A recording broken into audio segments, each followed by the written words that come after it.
by Spirit Tarot, and I'm here with the general message for Leo, Sun, Moon, Rising, Venus, and any other significant placements. This will be a general message, so whatever I see is what I'm going to read, but typically it's going to be about your attachment or your relationship to something or someone. All right, let's get started here. Benevolent ancestors, spirit guides, guardian angels, those that come to us in and through unconditional love only. What are the most important messages for Leo, Sun, Moon, Rising, Venus, and any other significant placements? Leo, Sun, Moon, Rising, Venus, and any other significant placements. What do they need to know, see, and be aware of from the time they view this video moving forward? What are the most important messages that you have for Leo at this time? All right, let's do one more and then we'll get started here. All right. Comfort, confirmation, clarity, whatever Leo needs, let's give it to him, Spirit. At the bottom of the deck, we have the Four of Wands. That's promising for any of you who are looking for a little bit more commitment or wanting to get married. We got the Three of Cups, the High Priestess. Oh, hold on. The first card out actually is the Nine of Swords. The Three of Cups was sitting over it. Okay, and then we had the Five of Pentacles, and the High Priestess was sitting over that. That's so interesting that they would come out like that. Oh, man. Some of you are worried if you're ever going to meet somebody. Some of you are worried about, like, having to date and having to put yourself out there. You might have had a lot of experiences where people weren't reciprocating your energy or meeting you where you are. And you're doubting. You're doubtful. And I think you're frustrated as well. Intuitively, I feel like you know that you are not meant to be with a partner, but like there's something about partnership that really like appeals to you more so than it does for other people. Some people are meant to walk this path alone, walk this life alone, but you are not. Okay, so if you choose to end up single after putting yourself out there and doing these sorts of things, that's a personal choice. But I do feel like you are not necessarily meant to have a partner, because I don't want to like make anyone feel like they are lacking anything without having a partner. I just think that you are someone whose life can be benefited by a partnership, and also you can be beneficial to someone else's life by them being a partner to you. Like synergistic partnership is kind of what I see for you. But you're just having a difficult time finding people who meet you on your emotional level. I see you being a very loving, open, caring, giving person with the Queen of Cups here. This is feminine water sign energy. Cancer, Scorpio, Pisces. You might have some of that in your chart, okay? And you might not. This is just how you're presenting yourself. You are soft. You are feminine. You are beautiful, okay? And you are leading with love that is inspired by loving yourself first, okay? That's why your standards are high. That's why most people don't meet them. And it's not that there's something wrong with you. It's just that most people are average. And if you're looking for an above average person, you're going to have to work harder than people who are willing to settle. The overall energy is the Page of Swords. This is an energy of being informed and skeptical, okay? So not only do you know what's out here in the dating pool, you're skeptical that you can actually find someone that you would want to be with out of the people that you have already been exposed to. Okay, so we have the Judgment card, the King of Pentacles, and the Lovers clarifying the Page of Swords, which is pretty much exactly what I just said. You're worried that you won't find somebody who you feel like, has it all, is successful, financially stable, emotionally available, supportive and kind, wants a family, wants a commitment. It's like you can't seem to find all of those things in one person. You can't seem to find all of the qualities that you're looking for in one person. If you have a roster, which means that you're talking to several people at once, but you haven't offered anybody any kind of like exclusive commitment to you, there are a lot of people on your roster who meet like sort of individual needs, right? And when you piece them all together, when you put them all together, they make some sort of like mega man or mega masculine. They all have these qualities that you really like, but they don't all exist in one body and one person. At least not what you have seen from these people, basically. Okay, the hidden energy is the Hangman. Okay, so something's going to come through that's going to change your perspective. I do feel like you're too open. Okay, I do feel like you understand that this might be a numbers game. in a sense, right? You have to play to win, okay? And the more people that you date, the more people that you see, the more people that you get to experience, the easier it's going to be for you to narrow down what it is that you want, what it is that you need, and if this person can give it to you, right? That's an effective strategy. And I think that you're moving on from that point, right? Because now you know what you need, now you know what you want, and you know the kind of guy who's going to be able to give that to you, or the kind of person, right? I speak in binary language is not meant to exclude anyone in any shape or form, but energies like this, especially when we're talking about dating, are masculine and feminine. There's nothing else. There's just masculine and feminine, right?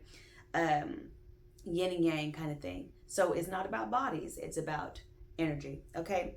So I think that you are going to get to a point where you realize you have done the research, you have done the R&D, the research and development for dating, for finding the person that you seek, the partner that you're looking for. You have done it all, okay? You've been out with enough people, you've seen enough things, you've had enough experiences, and you're attractive enough that you don't run out of options. All you have to do is get dressed up and go somewhere. It's not like you really have to try.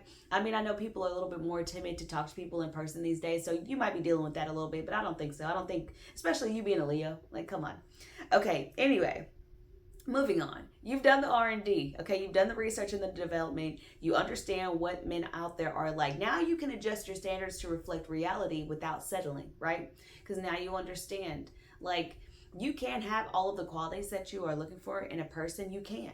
But you also understand that you have to be willing to compromise on some of the maybe the more superficial things, okay? There are some superficial things that you might be looking for in a partner that don't exist in the people that you are dating or have access to, that sort of thing.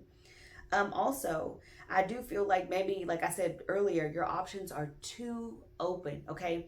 Not that you're not being specific enough. I think that you understand when somebody doesn't meet your standards and you're like, well, maybe they're just for fun, or maybe they are just for going out and having a good time. Maybe they're just this. It's almost like when anybody can ask for your number and you'll say yes. Anybody can ask to take you on a date and you'll say yes. I think because you have been so, I don't know, maybe addicted to meeting new people or addicted to having new experiences in a way.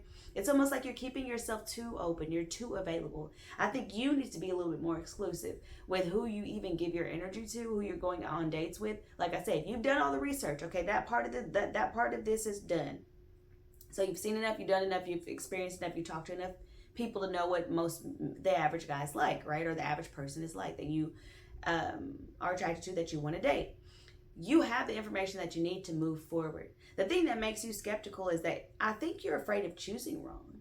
I think you're afraid of choosing the wrong person, investing in the wrong person, becoming emotionally attached to the wrong person. It is possible that you also have abandonment issues. So if your options are too open and nobody is meeting your standards, not even enough for you to just explore more or get a little bit deeper into commitment, maybe offer some exclusivity to someone, or accept someone's offer of exclusivity, is the fact that you have like some abandonment issues that you may or may not be aware of. And this is what's triggering you to keep everybody kind of at arm's length, and to keep your roster so full, and to keep your dating life so open without actually committing to anybody.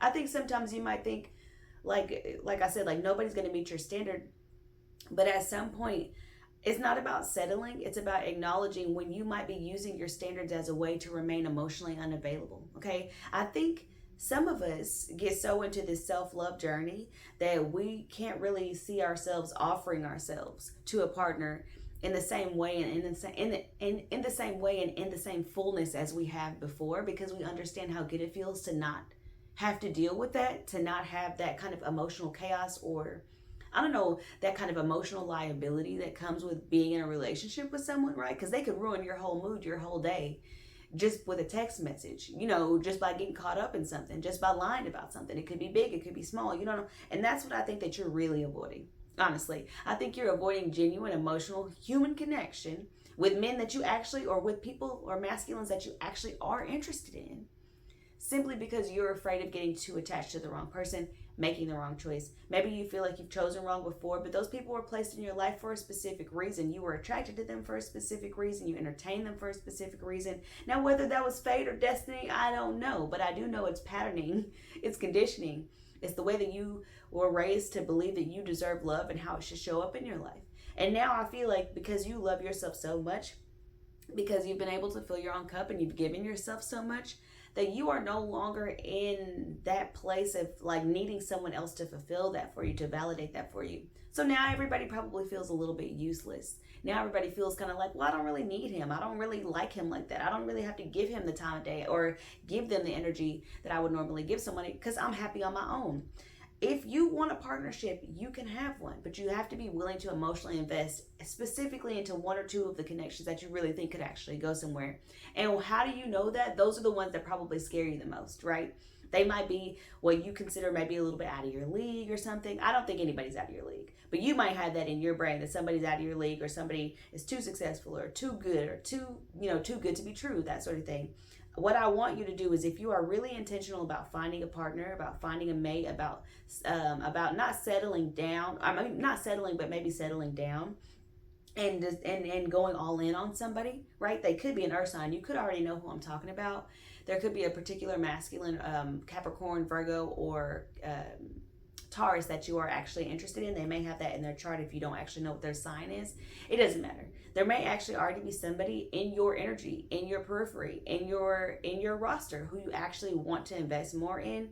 It's just that maybe you haven't really put the energy and the time and the investment into it going somewhere else because you were actually afraid that that one could actually succeed, that might actually be, hubby or partner material.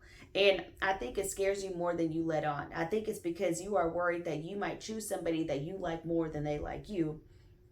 And that's not going to be true. I don't think that's true for you. But what I will say is you probably often find yourself in partnerships with people who expect you to be a little bit more polite and a little bit more submissive than you actually are because of your outward appearance, because you are so beautiful and attractive and sensitive and loving and caring and all that kind of stuff.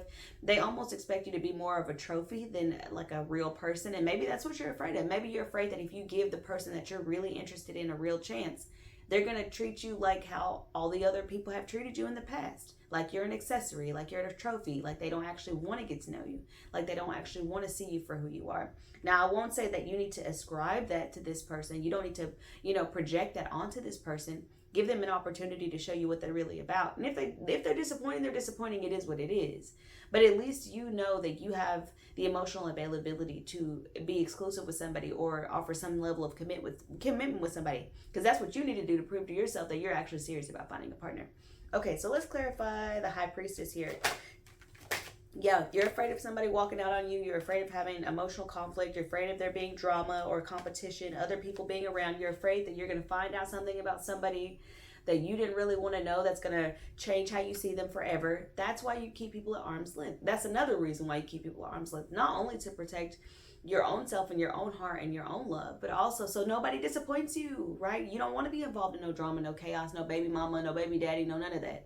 You don't want to be involved with somebody who is just going to love you today and leave you tomorrow. You don't want to be involved with somebody who might have secrets coming out about, secret babies and secret families and are they married and I don't know and all these other things. But the only way that you can get closer to the truth about the people that you actually are interested in and genuinely interested in taking it to the next level of commitment is by asking questions, being curious, and being open to what you might discover.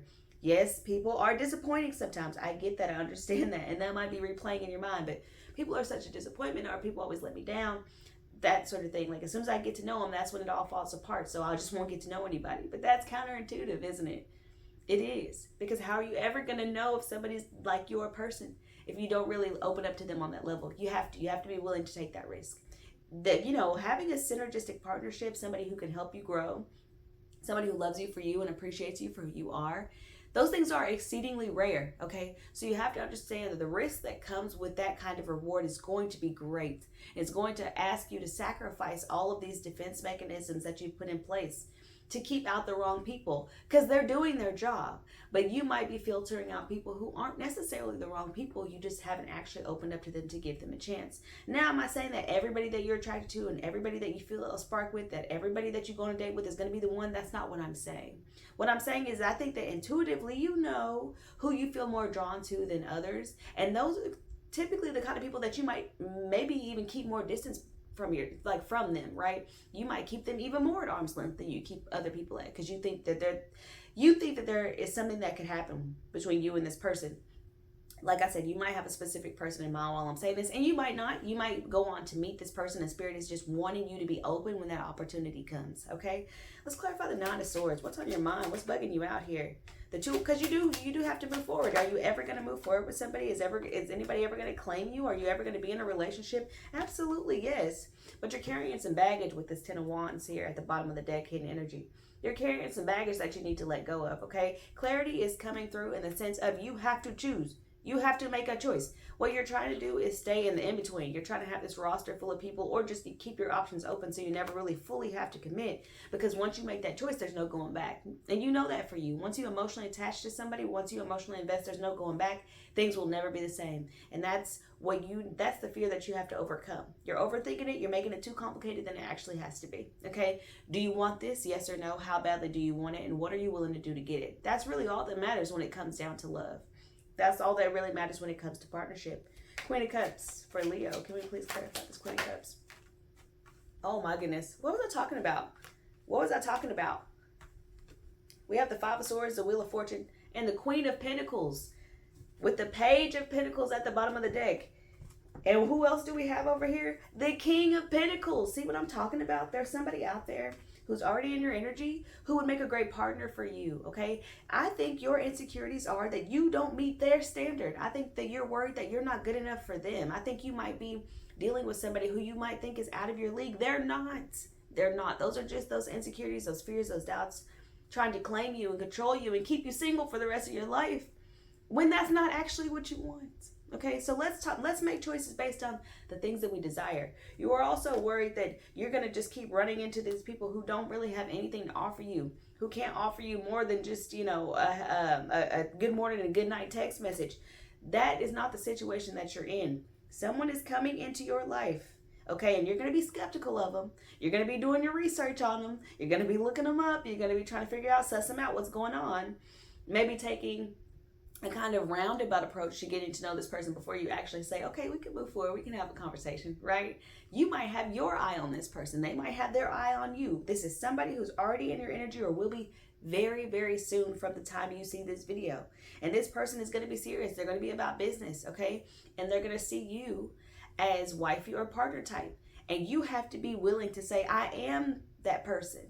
I can step into that role. I do have faith and confidence in myself that I'm good enough for this person. Because at the end of the day, they're just another human being making mistakes and dating and going out. And what kind of disservice are you doing to your future partner by convincing yourself that you're not good enough for them? How disappointed would you be in your future partner if the only thing that was holding them back from you is that they thought they weren't good enough for you, but in every other way they were perfect. They could give you everything that not a perfect person, let's clarify that, perfect match for you, but in every other way they were a perfect match for you. And the only thing that was holding them back, the only thing that was keeping them hidden in the shadows is that they thought they weren't good enough for you. How annoyed and frustrated and irritated would you be if that were the case? So think about it from their end too. They've been looking for you just like you've been looking for them. This is not a one-man search party or a one-woman search party or one-person search party, okay? Y'all are finding a way to come into alignment so that you can connect and take it from there, okay? That's what I feel all Spirit does, is really bring the people to you. And they give you a moment, they allow you to connect, okay? And what you do after you connect, that's totally up to you. If you sabotage it, if you mess it up, if you avoid it, if you run from it, then that's your choice. We all have free will. We can do whatever we want. But this person who's coming into your life or is already in your energy in some way, shape, form, or capacity, they might be creating confusion because you may not have felt this way about somebody for a long time. You know what I mean? You may see people who are handsome and they have good things going for them, and you just add them to the roster, just another face, just another name, just another person to text, just another person to say hello to, right? But this person is different. It's going to feel different. It's going to confuse you. It's going to make you feel uncertain. It's going to make you feel a little bit, it's going to make you feel like you haven't done all this work on yourself that you actually have done. Okay, this is just a temporary lapse in your judgment about yourself, and I think that it can be overcome. Reinforce to yourself that you can meet your own standards, first of all, and your standards are high, and you can meet your own standards. So just take that alone and allow that to give you some confidence, is that you can meet your own standards. So imagine the person or the partner that's fit for you. Wouldn't they be looking for somebody just like you? when they want somebody just like you, I need you to tap in and remember that you are the person that this person is seeking, and they are the person that you're seeking, and you will know it, okay? Do not question yourself. Do not keep going back and forth about whether this is it or not. If you feel like there's an opportunity here to explore something with this person, then you should do it. Am I guaranteeing that it's going to work out? No, we all have free will, but I will say the Spirit is going to make this possible for you guys to connect. And the only thing that can really get in the way of it and create even more confusion than there already might be is you doubting your ability to be the partner that this person is seeking. All right, Leo, this is what I have for you guys. I hope that this was helpful or enlightening in some way. Like, share, comment, subscribe, all that good stuff, and I will be with you guys next time.